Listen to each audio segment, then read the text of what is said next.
हो. नमस्कार. सरल गीतेच्या चौथ्या वर्गात आपल्या सगळ्यांचं स्वागत आहे. गेल्या अभ्यास वर्गात आपण विश्वाची निर्मिती आणि एकूणच त्याची लाईफ सायकल काय आहे या सगळ्या युनिव्हर्सची याची चर्चा केली. आता आणि त्यात आपल्याला असं लक्षात आलं की हे एक महानाट्य ईश्वराने रचलेलं आहे स्वतःच्या करमणुकीसाठी, एक खेळ म्हणून, लीला म्हणून. इतकं तर आपल्याला समजलं.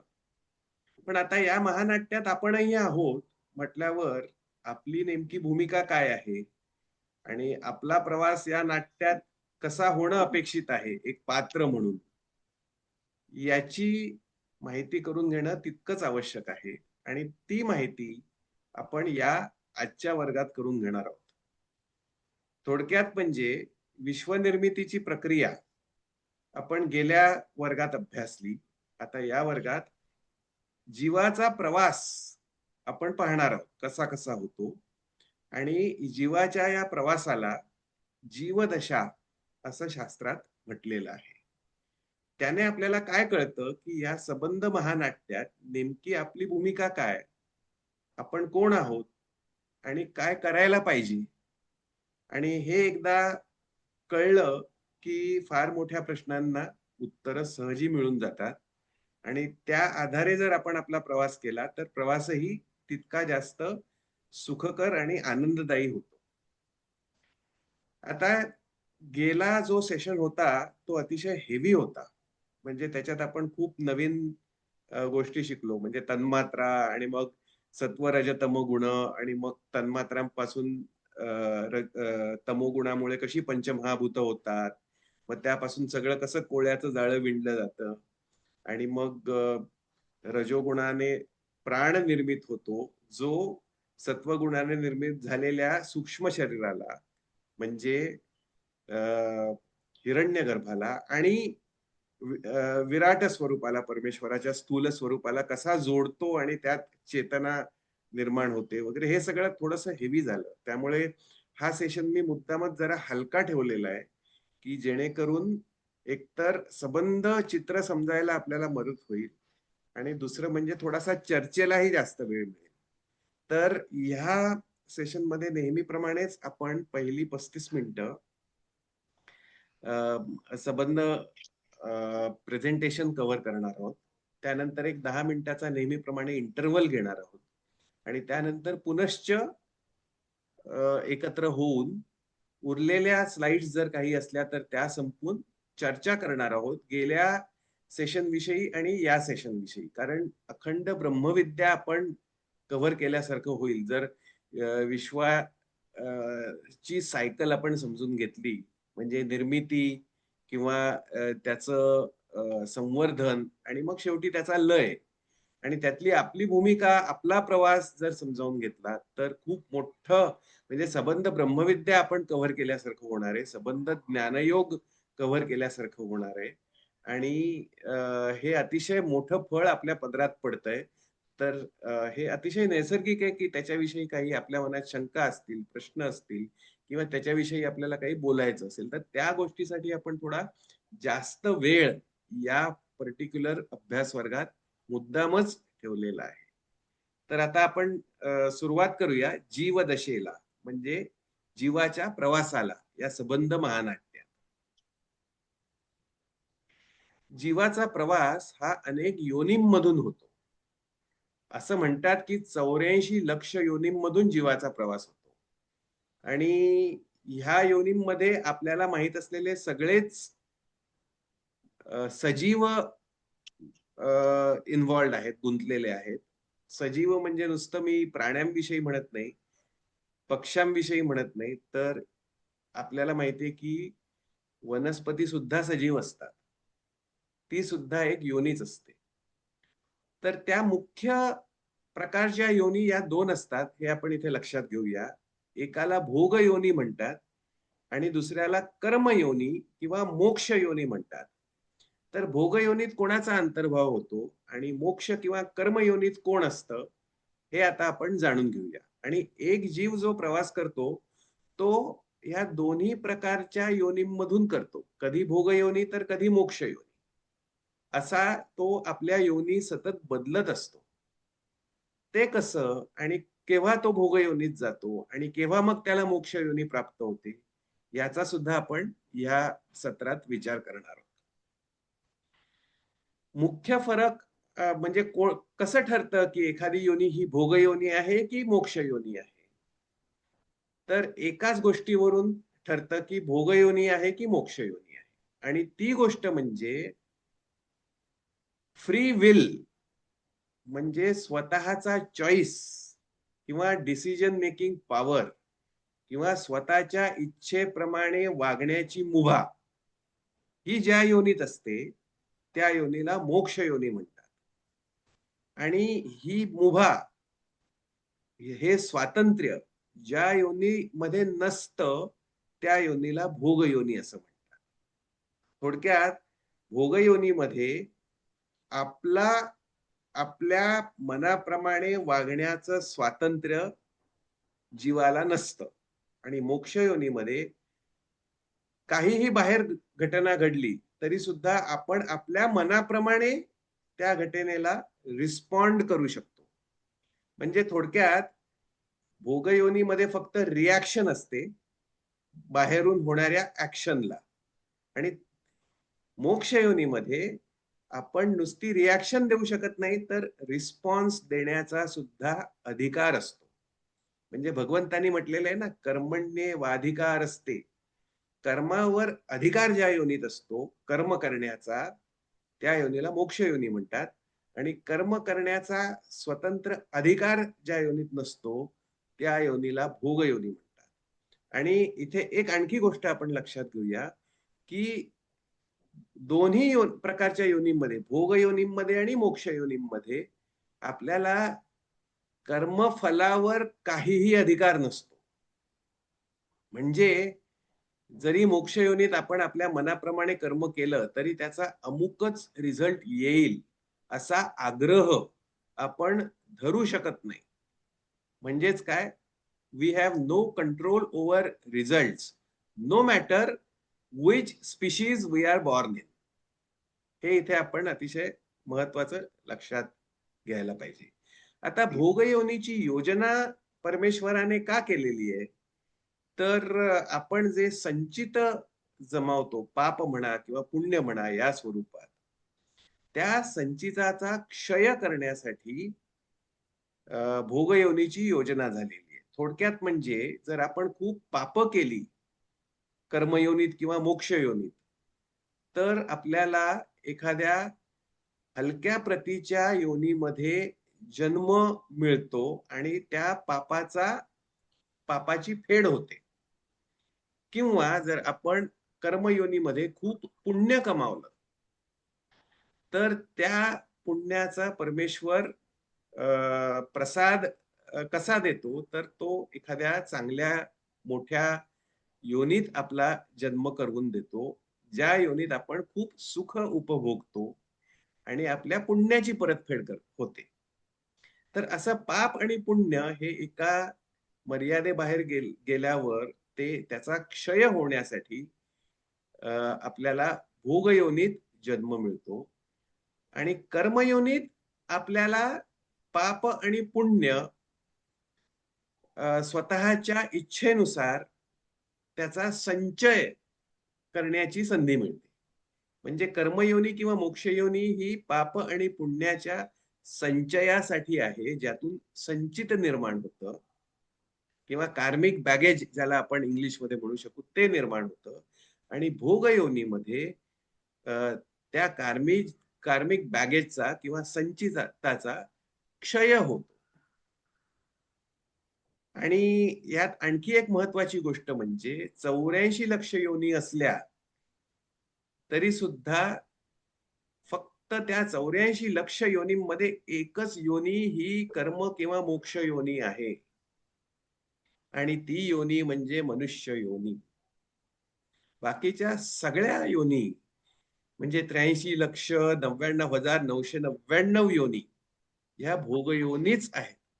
मग त्या मनुष्य योनींपेक्षा जास्त सुपिरियर योनीज असतील, उदाहरणार्थ यक्ष, गंधर्व किंवा देवता वगैरे, किंवा त्या कमी प्रतीच्या योनीज असतील, म्हणजे एखादा प्राणीच किंवा कुत्र, मांजर किंवा झाड वगैरे अशा प्रकारे. पण फक्त मनुष्य योनीमध्येच आपल्याला फ्री विल असते. आपण आपल्या विचारांविषयी विचार करू शकतो आणि बाहेर काहीही घडलं तरी सुद्धा आपल्याला हवा तो रिस्पॉन्स देऊ शकतो आपण. आणि ही फ्री विल परमेश्वराने एका हाताने दिलेली आहे आणि दुसऱ्या म्हणजे हे स्वातंत्र्य दिलेलं आहे आणि दुसऱ्या हाताने जबाबदारी सुद्धा दिलेली आहे. जबाबदारी काय, तर आपण पुण्यसंचय करावा, सात्विक कर्म करून. नाहीतर मग आपण पापच करत बसलो आपल्या मनासारखं वाटेल तसं वागून, तर मग त्याचीही फळं आपल्याला भोगावीच लागतात. तर असा सगळा अ, अ, त्या प्रवासाचा हे आहे. आपण पुढच्या स्लाइडवर जाऊ. हा प्रवास होताना जीवात्मा हा एकच असतो आणि तो कायम राहतो आणि त्याची फक्त शरीरं बदलत जातात. याच्यासाठी गीतेत एक सुंदर उदाहरण किंवा मेटॅफर किंवा दृष्टांत भगवंतांनी घेतलेला आहे. त्यांनी म्हटलेलं आहे, वासांसी जीर्णानी यथा विहाय नवानी गृह्णाती नरोपराणी तथा शरीराणी विहाय जीर्णान नन्यानी संयाती नवानी देही.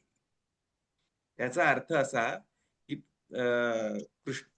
परमेश्वरा भगवान म्हणतात की एका योनीतून दुसऱ्या योनीत आपण कसं जातो, जसं एक कपडा बदलून आपण दुसरा कपडा घालतो. कारण समजा जर आज दिवसाच्या सुरुवातीला आपण एक कपड्यांचा संच घातला, तर संध्याकाळ होईपर्यंत किंवा रात्र होईपर्यंत आपण अनेक कामं केलेली असतात, धावपळ केलेली असते. त्यामुळे तो कपडा चुरगाळला जातो, वेअर आणि टेअर होते त्या कपड्याला. एखाद्या वेळेस धुळीने माखला जातो, अगदी क्वचित फाटला सुद्धा जातो. मग काय करतो आपण, तोच कपडा दुसऱ्या दिवशी नाही वापरत.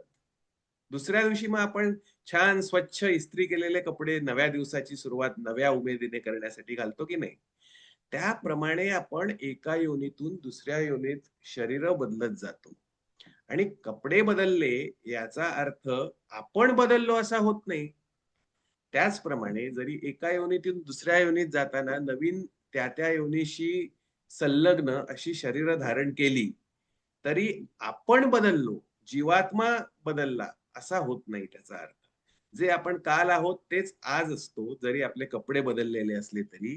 त्याचप्रमाणे जीवात्मा हा त्याच्या संपूर्ण प्रवासात कायम राहतो, असा या श्लोकाचा अर्थ आहे. आणि जीवदशेत हा अतिशय महत्वाचा कन्सेप्ट आपण आत्मसात केला पाहिजे. कारण यातून अगदी सरळ सरळ भगवंतांनी सांगितलेलं आहे की तुम्ही म्हणजे तुमचं शरीर नव्हे, तुम्ही म्हणजे तुमचं मन नव्हे, तुम्ही म्हणजे तुमची बुद्धी नव्हे, तुम्ही आत्मस्वरूप आहात, तुम्ही आत्मा आहात. You are soul, you are not your body, your mind और युअर इंटेलेक्ट. हे अतिशय क्लिअरली या श्लोकात भगवंतांनी सांगितलेलं आहे. आता आपल्याला जी शरीरं मिळतात ती किती प्रकारची असतात किंवा आपली जी पर्सनॅलिटी किंवा व्यक्तिमत्व ज्याला म्हणतो त्याचे भाग कोणकोणते असतात हे आपण लक्षात घेणार आहोत. याचे मुख्यतः आपल्या पर्सनॅलिटीचे म्हणा किंवा आपल्याला मिळालेल्या शरीराचे 3 भाग असतात. म्हणजे आपण कपडे घालताना नाही का, वरचा शर्ट वेगळा असतो, खालची पॅन्ट वेगळी असते आणि कदाचित आपण एक घड्याळ हा सुद्धा आपल्या वेशभूषेचा भाग म्हणून रोज घालून जात असू ऑफिसला. तर हे जसे वेगवेगळे भाग असतात आपल्या वेशभूषेचे, तसे आपल्या शरीराचे सुद्धा मुख्य करून 3 भाग पडतात. एक स्थूल शरीर, दुसरं सूक्ष्म शरीर आणि तिसरं कारण शरीर. आणि आपल्याला जे 5 कोश मिळालेले असतात ऍज अ ह्युमन बिईंग, कोश म्हणजे आवरण, ते 5 कोश या 3 शरीरात कसे विभागले गेलेले असतात, तर स्थूल शरीराशी जो कोश निगडित असतो त्याला अन्नमय कोश असं म्हणतात. सूक्ष्म शरीराशी म्हणजे सटल बॉडीशी 3 कोश निगडित असतात. मनोमय कोश जो मनाशी संबंधित असतो, विज्ञानमय कोश जो बुद्धीशी संबंधित असतो आणि प्राणमय कोश जो आपल्या 5 ज्या मुख्यतः संस्था आहेत, रक्ताभिसरण किंवा नर्वस सिस्टम आहे किंवा पचन संस्था आहे, त्याच्याशी निगडीत त्याला प्राणमय कोश असं म्हणतात. म्हणजे ती त्यांची ब्लूप्रिंट असते. आणि कारण शरीराशी जो निगडीत कोश असतो त्याला आनंदमय कोश असं शास्त्रात नाव दिलेलं आहे. तर हे ही 3 शरीर आणि हे 5 कोश. आता आणखी एक मी थोडंसं उदाहरण घेऊन हे सांगण्याचा प्रयत्न करतो. आपण हल्ली मोबाईल किंवा लॅपटॉप हे सगळे कॉम्प्युटरचे प्रकार वापरतो की नाही? हार्डवेअर जी असते ती ग्रॉस बॉडी असते. सॉफ्टवेअर जी असते म्हणजे ऑपरेटिंग सिस्टम किंवा आपण वेगवेगळे इन्स्टॉल त्याच्यावर करत असलेले ऍप्स, हे सूक्ष्म शरीर म्हणता येईल कम्प्युटरचं. म्हणजे कम्प्युटरचं स्थूल शरीर कोणतं? तर आपण जे हातात धरतो, आपल्या हाताला जे जाणवतं, त्याचं वजन किंवा कीबोर्ड किंवा स्क्रीन समोर दिसतो तो, हे जे सगळं आपल्याला जाणवतं आपल्या सेन्सेसना, ते त्याचं स्थूल शरीर म्हणता येईल. कम्प्युटरचं सूक्ष्म शरीर जे जाणवत नाही, पण ते असल्यामुळेच ते कम्प्युटर आपल्याला उपयोगी होतो. म्हणजे ऑपरेटिंग सिस्टम आपल्याला दिसत नाही किंवा ऐकू येत नाही. पण ऑपरेटिंग सिस्टम असल्याशिवाय मोबाईल पण चालणार नाही आणि लॅपटॉप पण चालणार नाही. किंवा नुसतीच ऑपरेटिंग सिस्टम असून काय उपयोग? त्याच्यावर ॲप्स लोड केले पाहिजेत तेव्हा आता मला माझा मोबाईल पेमेंट करण्यासाठी वापरायचा असेल, तर GPay हा ॲप त्याच्यावर इन्स्टॉल केला पाहिजे. तरच त्याचा पेमेंट करायला मी उपयोग करू शकतो. किंवा जर मला बाहेरून अन्न मागवायचं असेल, तर Swiggy किंवा Zomato हे ॲप्स मला इन्स्टॉल केले पाहिजे. किंवा जर मला गाडी बुक करायची असेल बाहेर जाण्यासाठी, रिक्षा म्हणा किंवा कार म्हणा, तर Ola किंवा Uber हे ॲप्स टाकले पाहिजेत. तर ते आपल्या असे हाताला लागत नाहीत. पण ते आपण इन्स्टॉल करतो. मग ते झालं कॉम्प्युटरचं सूक्ष्म शरीर. आणि कारण शरीर जे आहे, ते कॉम्प्युटरला नसतंच. कारण कॉम्प्युटर जिवंत नाही. कॉम्प्युटर ही निर्जीव गोष्ट आहे. ते फक्त सजीवांमध्येच असतं. तर आता ह्या स्थूल, सूक्ष्म आणि कारण शरीरात काय-काय असतं हे आपण जाणून घेऊया. स्थूल शरीर हे पंचमहाभूतांनी बनलेलं असतं. आणि त्याच्यात ज्ञानेंद्रिय असतात आणि कर्मेंद्रिय असतात. आता आपल्याला 5 ज्ञानेंद्रिय आहेत हे आपल्या सगळ्यांनाच माहिती आहे. कोणती ज्ञानेंद्रिय? तर डो, नाक, काजी. डो म्हणजे डोळा, ना म्हणजे नाक, का म्हणजे कान, का म्हणजे कातडी आणि जी म्हणजे जीभ. ही 5 ज्ञानेंद्रिय आपल्याला आहेत, की ज्याच्याद्वारे बाह्य जगाचं ज्ञान आपल्याला होतं. म्हणून ज्ञानेंद्रिय. आणि ते ज्ञान ज्याप्रमाणे होतं त्यानंतर आपल्याला फ्री विल असते. त्याच्यावरून आपण आयदर रिएक्ट करू शकतो किंवा रिस्पॉन्ड करू शकतो. आता तो रिस्पॉन्ड आपण कशाच्या माध्यमातून करतो? तर कर्मेंद्रियांच्या माध्यमातून. म्हणजे हाताने आपण काम करतो, पायांनी आपण चालतो किंवा धावतो, तोंडाने आपण बोलतो आणि तसंच जनन संस्था असते आपली आणि बाकी शरीराला नकोसा असलेला भाग फेकून देण्याची पण संस्था असते. त्याला एक्स्क्रिटरी सिस्टम असं म्हणतात इंग्लिशमध्ये. तर ह्या सगळ्यांचं मिळून स्थूल शरीर होतं. जे आपल्याला दिसतं, हाताला लागतं वगैरे वगैरे. सूक्ष्म शरीरात आपल्या मन असतं आणि ज्ञानेंद्रियांची सॉफ्टवेअर असते आणि त्याला मनोमय कोश म्हणतात. आपल्याला बुद्धी असते आणि ज्ञानेंद्रियांची सॉफ्टवेअर असते त्याला विज्ञानमय कोश म्हणतात. आणि ज्या आपल्या 5 सिस्टम्स स्थूल शरीरात असतात म्हणजे श्वसन संस्था किंवा नर्व्हस, डायजेस्टिव्ह, सर्क्युलेटरी आणि एक्स्क्रिटरी सिस्टम. त्या सगळ्यांची ब्लूप्रिंट म्हणजे सॉफ्टवेअरच म्हणूया एक प्रकारे आणि कर्म इंद्रियांची सॉफ्टवेअर ही सगळी प्राणमय कोशात असते. त्यामुळे सूक्ष्म शरीर म्हणजे सॉफ्टवेअर. असं एक आपलं तुम्ही गणित बांधलं तर ते काही फारसं चुकीचं होणार नाही. तर हे झालं सूक्ष्म शरीर आणि कारण शरीर की ज्यामुळे आपल्याला जिवंतपणा येतो त्यात काय असतं हे आपण बघणं फार मनोरंजक ठरेल. कारण शरीरात नेहमी 2 मुख्यतः गोष्टी असतात. एक म्हणजे आपण जे मगाशी म्हटलं ना कार्मिक बॅगेज.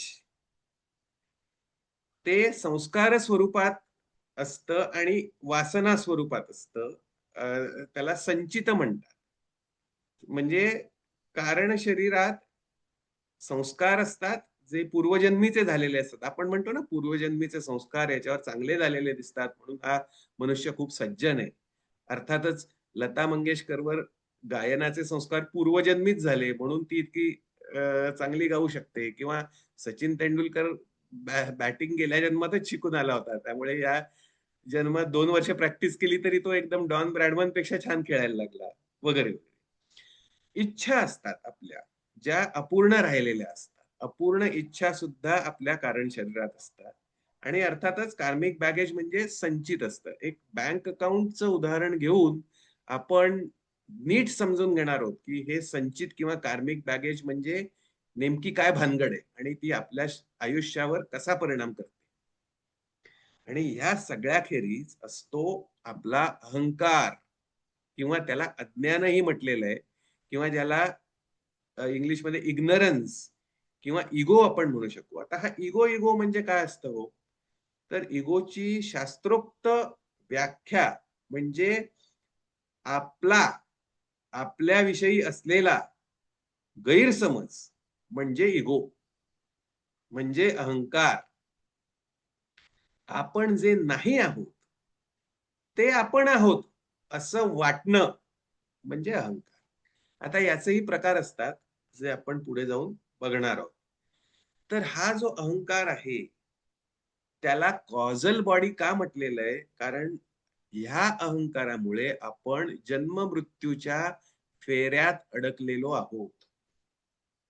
आणि जोपर्यंत हा अहंकार समूळ नष्ट होत नाही, तोपर्यंत आपण ह्या जन्म-मृत्यूच्या फेऱ्यातून कधीही सुटणार नाही. आणि तोपर्यंत आपल्याला कधीही मोक्ष मिळणार नाही. आणि जेव्हा हा आपला अहंकार नष्ट होईल, म्हणजेच जेव्हा आपण खरंच कोण आहोत हे आपल्याला समजेल आणि अनुभवाला येईल, तेव्हा हा अहंकार समूळ नष्ट होईल. तेव्हा जन्म मृत्यूच्या फेऱ्यातून आपली पूर्णपणे सुटका होईल. कारण जन्म मृत्यूचा फेरा हा जो आहे ना, हा दुःखाचा फेरा आहे. म्हणजे ज्याला देह आहे त्याला दुःख कधीही सुटलेलं नाही. अगदी रामकृष्ण परमहंस झाले तरी सुद्धा शेवटी बिचारे कॅन्सरने गेले. कृष्ण जरी झाला तरी शेवटी पारध्याच्या हातून बाण लागून त्याचा मृत्यू झाला. अर्थात त्यावेळेला त्याला वेदना झाल्या असतीलच. तर देह जोपर्यंत आहे तोपर्यंत दुःख माणसाला सुटलेलं नाही. दुःखापासून मुक्त व्हायला किंवा देहमुक्ती मिळवायला एकमेव उपाय म्हणजे अहंकार समूळ नष्ट होणं. म्हणून हा अहंकार नीट समजून घेणं आवश्यक आहे. कारण जर तो नीट समजला तरच त्याच्याविषयी आपल्याला काहीतरी करता येईल. जी गोष्ट मुद्दलात आपल्याला समजतच नाही, त्या गोष्टीला आवर कसा घालायचा किंवा ती मॅनेज कशी करायची, नाही का? त्यामुळे आता अहंकार नीट आपण समजावून घेऊ. There are two types of ego. अहंकार हा 2 स्वरूपात आहे. जसं आपलं शरीर हे स्थूल शरीर पण आहे आणि सूक्ष्म शरीर पण आहे. तसं अहंकार सुद्धा स्थूल अहंकार आणि सूक्ष्म अहंकार या 2 स्वरूपात अस्तित्वात असतो. प्रत्येकाच्या कारण शरीरात. तर स्थूल अहंकार कोणता आणि सूक्ष्म अहंकार कोणता? हे आता आपण जरा नीट समजून घेऊ. स्थूल अहंकार म्हणजे अमजद खानला वाटणं की मी गब्बर सिंग, हा स्थूल अहंकार. किंवा एखाद्याला वाटतं ना की मी हुशार आहे, माझ्यासारखा हुशार मीच, माझ्यासारखा सुंदर मीच, माझ्यासारखा शहाणा मीच, हा झाला स्थूल अहंकार. आणि सूक्ष्म अहंकार कसा, की हा स्थूल अहंकार जरी गळून पडला, हा समजायला सगळ्यात सोपा असतो. कारण आपल्याला ह्या स्थूल अहंकाराची अनंत उदाहरणं आजूबाजूला कायमच आढळत असतात. मग आपण एकमेकांशी बोलताना म्हणतो, हा काय स्वतःला कोण समजतो कोण जाणे, वगैरे. तर तो झाला स्थूल अहंकार. आता सूक्ष्म अहंकार हा समजायला थोडा अधिक कठीण असतो. जरी एखाद्या माणसाचा स्थूल अहंकार गळून पडला, तरी त्याच्यात सूक्ष्म अहंकार असतोच. म्हणजे अमजद खानला आपण गब्बर सिंग नाही हे जरी समजून चुकलं तरी आपण अमजद खान आहोत हे त्याला वाटतच राहील. हा झाला त्याचा सूक्ष्म अहंकार. किंवा अ, माझ्यासारखा शहाणा मीच असं जरी मला वाटलं नाही तरी सुद्धा मी प्रसाद औटी आहे हा झाला माझा सूक्ष्म अहंकार. कारण मी खरं म्हणजे प्रसाद औटी सुद्धा नाही. आणि त्याप्रमाणे तुम्ही सुद्धा तुम्ही जे स्वतःला समजताय ते नाही. आणि हा सूक्ष्म अहंकार सुद्धा गळून पडल्याशिवाय खरा आनंद, खरी शांती, खरं समाधान तुम्हाला काय किंवा मला काय कधीही लाभणार नाही. 100 जन्मानंतर मोक्ष मिळेल हे चुकीचं आहे. 100 काय अनंत जन्म जरी तुम्ही घेतलेत आणि तुमचा अहंकार तसाच्या तसाच राहिला सूक्ष्म सुद्धा तरी सुद्धा मुक्ती तुम्हाला नाही म्हणजे नाही मिळणार. पण तोच अहंकार गीतेचा अभ्यास करून म्हणा किंवा स्वतःचा विचार करून म्हणा या जन्मात सुद्धा गळून पडला तर याच जन्मात तुम्हाला शांती, समाधान, आनंद अगणित प्रमाणात प्राप्त होईल. आणि ते शक्य आहे. आपली जी साधना चालू आहे, जो अभ्यास चालू आहे, त्यातून या गोष्टी शक्य आहेत. किंबहुना म्हणूनच आपण ही साधना करतोय. पैसा मिळावा, पद मिळावं, प्रसिद्धी मिळावी म्हणून ही साधना नाही करत आहोत आपण. कारण पैसा, प्रसिद्धी आणि पद मिळून सुद्धा आपला अहंकार कायम राहिला तर आपल्याला देह कायम राहील आणि देह कायम राहिला तर त्याचं रूपांतर शेवटी दुःखातच होईल. हे पूर्णपणे आपल्याला माहिती आहे. म्हणून आपण ही साधना कशासाठी करतोय तर अहंकार आपला नष्ट व्हावा म्हणून. म्हणून बाबा बोरकरांनी अतिशय सुंदर वर्णन केलेलं आहे की जीवन त्यांना कळले हो, जीवन त्यांना कळले हो, पक्व फळापरी सहजपणाने मी पण ज्यांचे गळले हो. तर हा अहंकार आणि मीपणा हा आपण साधना केल्यावर जसं एखादं पिकलेलं फळ अलगद गळून पडतं, वृक्षापासून अलगद बाजूला होतं, त्याप्रमाणे आपला अहंकार गळून पडतो. आणि मग तर काय आनंदाचे डोही, आनंद तरंग, आनंदाची अंग आनंदाचे हे आपण प्रत्यक्ष अनुभवू शकतो. मग आपण कृष्णाची बासरी होतो आणि तो जसा वापरील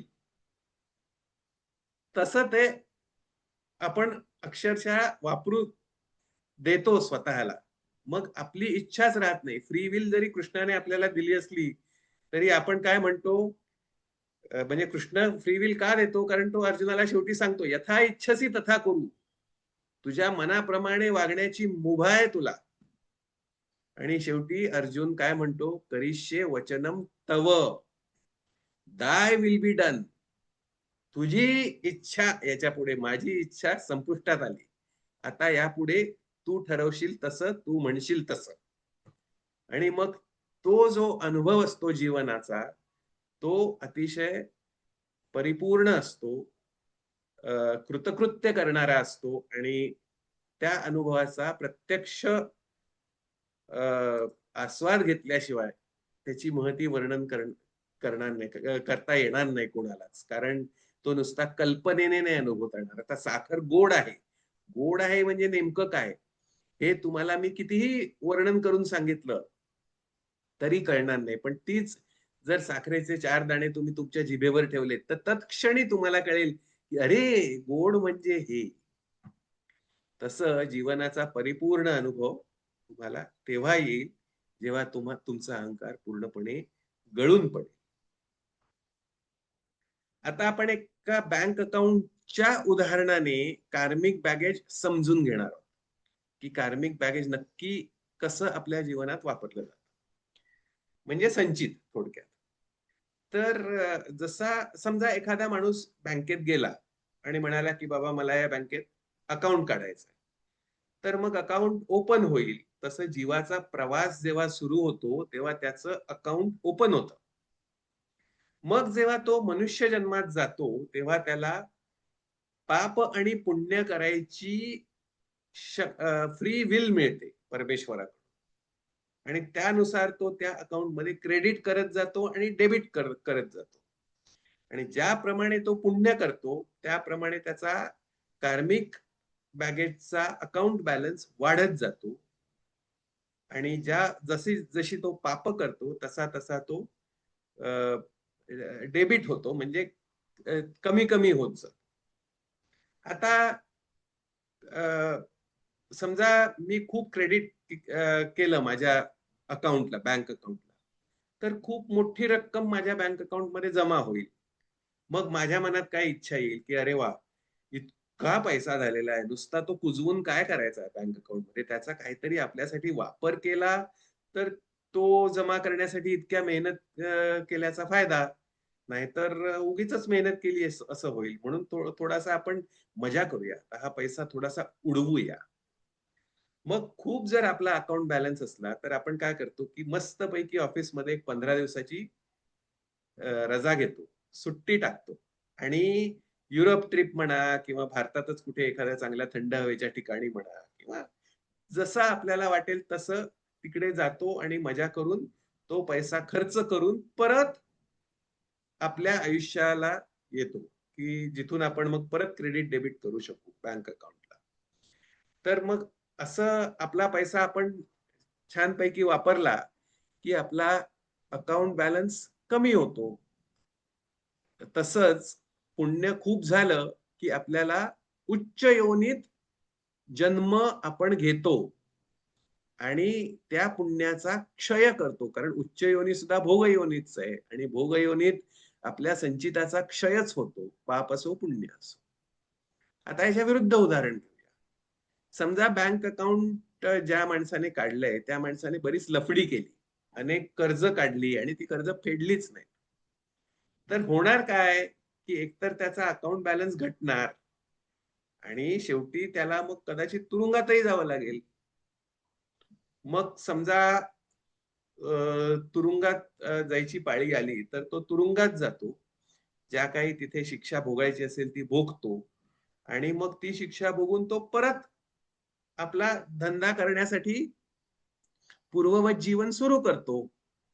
तसं जर आपण पाप खूप केली तर आपल्याला नीच योनीत जन्म मिळतो, अनेक यातना भोगाव्या लागतात आणि एकदा ती एकदा तो तुरुंगवास संपला की पुनश्च आपण मनुष्य योनीत येतो, पाप आणि पुण्याचा फिरून एकदा संचय करण्यासाठी. तर अशा पद्धतीने हे कार्मिक अकाउंट जे आपलं आहे ते सतत ऑपरेट होत असतं आणि एका दिवसाच्या अखेरीला जो बॅलन्स असतो तो दुसऱ्या दिवशीच्या सुरुवातीचा बॅलन्स जसा आपला असतो त्या अकाउंटमध्ये, तसं जे हे संचित असतं ते एका जन्मातून दुसऱ्या जन्मात ट्रान्सफर होत जातं त्या जीवासाठी. मात्र जीवाचं संचित हे एका जीवाकडून दुसऱ्या जीवाकडे कधीही ट्रान्सफर होऊ शकत नाही, ते नॉन ट्रान्सफरेबल असतं. म्हणजे आता कसं की बँक अकाउंटमध्ये समजा अकाउंट होल्डर मेला, त्याचा मृत्यू झाला, तर मग त्याचा जो वारस असतो त्याला त्याच्या अकाउंट मधला पैसा मिळतो की नाही. पण आध्यात्मिक अकाउंटमध्ये, कार्मिक बॅगेजमध्ये, संचितामध्ये ती सोय नाहीये. जे काही क्रेडिट डेबिट असेल, जे काही पापपुण्य त्या जीवाच्या नावावर असेल, आता अकाउंट होल्डरचा मृत्यू हा आपल्या ऐहिक जीवनात दुःखद घटना आहे. पण जीवाचा मृत्यू ही आध्यात्मिक जीवनातली सर्वोत्तम घटना आहे. का? कारण जीवाचा मृत्यू म्हणजे मोक्ष आणि मोक्षा इतकं छान काहीच नाही. म्हणून जीवाचा मृत्यू होण्यासाठीच तर धडपड सगळी चालू, कारण जीवाचा शिव होतो. म्हणजे जीवाचा मृत्यू कसा होतो, तो शिव जेव्हा होतो तेव्हा त्याचा मृत्यू होतो. म्हणून तुकाराम महाराज काय म्हणतात, आपुलेची मरण पाहिले म्या डोळा, झाला तो सोहळा अनुपम. म्हणजे मी मेलो हे मी माझ्या डोळ्यांनी बघितलं आणि तितकी आनंददायी घटना मी माझ्या आयुष्यात दुसरी बघितलीच नाही, असं म्हणतात तुकाराम महाराज. कारण मोक्ष म्हणजे काय? आनंद, आनंद आणि आनंदच. दुसरं काही नाहीच. तिथे दुःखाला प्रवेशच नाही. तर जरी ऐहिक जीवनात अकाउंट होल्डरचा मृत्यू ही दुःखद घटना मानली जात असली तरी आध्यात्मिक जीवनात मोक्ष मिळणं ही सर्वात अ, अ, महत्वाची आणि आनंददायी घटना मानली जाते आणि त्यावेळेला जो काही अकाउंट बॅलन्स असेल तो राईट ऑफ होतो. म्हणजे तो दुसऱ्या कोणालाही ट्रान्सफर करता येत नाही. It is just written off. अशा पद्धतीने बँक अकाउंटच्या मदतीने आपण कार्मिक बॅगेज कसं चालतं हे आता समजावून घेतलेलं आहे. बऱ्याचशा सिमिलॅरिटीज असल्या तरी सुद्धा ते नॉन ट्रान्सफरेबल आहे हा महत्वाचा फरक आहे बँक अकाउंट मध्ये आणि कार्मिक पॅकेज मध्ये. एवढं लक्षात आपण ठेवलं तरी पुरेसं आहे. तर आता आपण बरेच अ, मुद्दे कव्हर केले. आता इंटरव्हलची वेळ झालेली आहे. मी सगळ्यांना लॉग ऑफ करतो आणि 10 मिनिटांनी उरलेल्या स्लाइड्स कव्हर करण्यासाठी आणि प्रश्नोत्तरांसाठी आणि चर्चेसाठी परत जॉईन होण्याची विनंती करतो. तर आता सगळे लॉग आउट होतील आणि कृपया 10 मिनिटांनी सर्वांनी परत जॉईन व्हावं.